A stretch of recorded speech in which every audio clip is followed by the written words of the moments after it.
Sharp global academy MEC CEC BCom BBA చదివే విద్యార్థులకు #1 coaching academy for CA CMA CIMA ACCA CMA US professional courses. ఏమని చెప్పినా అంటే ఇలా కాంగ్రెస్ పార్టీ 6 గ్యారెంటీలు కొన్ని హామీలు 5 హామీలు అమలు చేస్తామని చెప్తున్నారు లేదు వాళ్ళు. నేనన్నా 2500 రూపాయలు మహిళల అకౌంట్ లో వేస్తున్నారు. ఇలా మహిళల అకౌంట్ లో ఎంతమంది మహిళల అకౌంట్ లో వేసిరో స్పష్టం చేయండి. నేను పోటీ నుంచి తప్పుకుంటా. నేను 2500 రూపాయలు ఎంతమంది అకౌంట్ లో వేసి చెప్తే నేను పోటీ నుంచి తప్పుకుంటా. 4000 రూపాయలు ఆసరా పెన్షన్లు ఇస్తున్నారు. ఎంతమంది అకౌంట్ లో ఆసరా పెన్షన్ ఇచ్చిరో చెప్తే నేను పోటీ నుంచి తప్పుకుంటా. ఇలా మహిళలకు తులం బంగారం ఇస్తున్నారు. ఎంతమంది మహిళలకు తులం బంగారం ఇచ్చిరో చెప్తే నేను పోటీ నుంచి తప్పుకుంటా. అమ్మాయిలకు పిల్లలు విద్యార్థులు స్కూటీలు ఇస్తున్నారు. ఎంతమంది స్కూటీలు ఇచ్చిరో ఇస్తేనే పోటీ నుంచి తప్పుకుంటా. నేను రైతులకు రుణమాఫీ చేస్తున్నారు. 15,000 రూపాయలు రైతులకు కౌలు రైతులకు ఇస్తున్నారు. ఎంతమంది రైతులకు కౌలు రైతులకు 15,000 రూపాయలు ఇచ్చిరో మీరు బాధ్యత బయట పెట్టండి. నేను పోటీ నుంచి తప్పుకుంటా. ఇలా రైతు కూలీలకు 12,000 రూపాయలు ఇస్తున్నారు. ఎంతమంది రైతు కూలీలకు 12,000 రూపాయలు ఇచ్చిరో చెప్తే నేను పోటీ నుంచి తప్పుకుంటా. 500 రూపాయలు బోనస్ ఇస్తున్నారు. 500 రూపాయలు బోనస్ అంటే 500 రూపాయలు లెక్క కాదు మనది. ఎంత? ఒక్క ఎకరానికి ఎన్ని క్వింటాలు వస్తుంది? 28 క్వింటాలు వస్తుంది. అవునా కదా? తక్కువ ఎక్కువ అంటే 28 క్వింటాలకు ఒక్క క్వింటాలకు 500 రూపాయలు ఇస్తున్నారు బోనస్. అవునా కదా?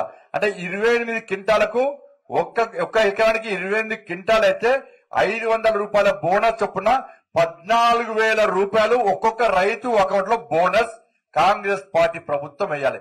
ఎంతమంది అకౌంట్ లో 14,000 రూపాయలు వేసిరో ఇవాళ చూపెడితే నేను పోటీ నుంచి తప్పుకుంటా. తరుగు తారు తేమ లేకుండా కొంటాన్నారు. ఎన్ని క్వింటాలు కొన్నారో చెప్తే నేను పోటీ నుంచి తప్పుకుంటా.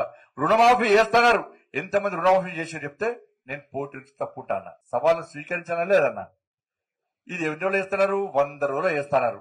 100 రోజులు అయిపోయింది కదా. 100 రోజులు దాటి ఎప్పుడో వీకింది కదా. ఎందుకు చేస్తున్నారు? మళ్ళీ ఏమంటే మొన్ననే ప్రభుత్వం వచ్చింది కానీ అంటున్నారు.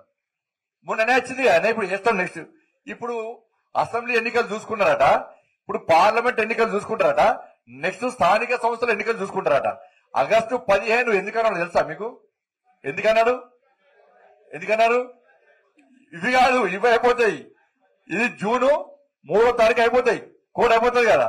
మరి జూన్ 15 నాడు ఇవ్వచ్చు కదా. జూన్ 15 నాడు ఈ రైతు రుణమాఫీ చేయొచ్చు కదా. మరి ఆగస్టు 15 ఎందుకే? మళ్ళా ఏం చేస్తారంటే సర్పంచ్ ఎన్నికలు పెడతారు.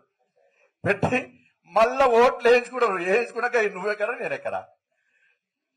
100 రోజులు ఇస్తానో ఇయ్యలేదు అన్న. ఒక్కటే బోనస్ ఈ తరుగు తాళ్ళెమ్మకు కొంటున్నారు కదా. ఈ రెండింటికి ఖర్చు ఎంత తెలుసా అన్న?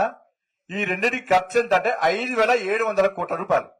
5,000 కోట్ల రూపాయలు ఎంత దేనికి అంటే ఈ రెండు కలిపి తరుగు తాళ్ళెమ్మల కొన్నప్పుడు కూడా బోనస్ ఇస్తే 5,700 కోట్ల రూపాయలే.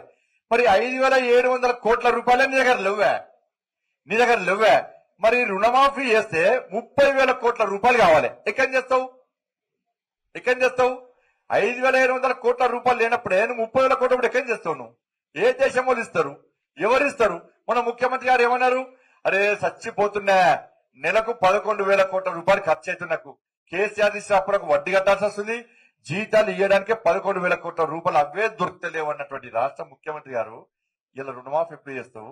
హామీలు ఎప్పుడు అమలు చేస్తారు? ఒక్కసారి ఈ విషయాలు ఎందుకు చెప్తున్నా అంటే సుమన్ టీవీలో మీ పర్సనల్ అండ్ బిజినెస్ ప్రమోషన్స్ కోసం కింది నెంబర్ కి కాంటాక్ట్ చేయండి.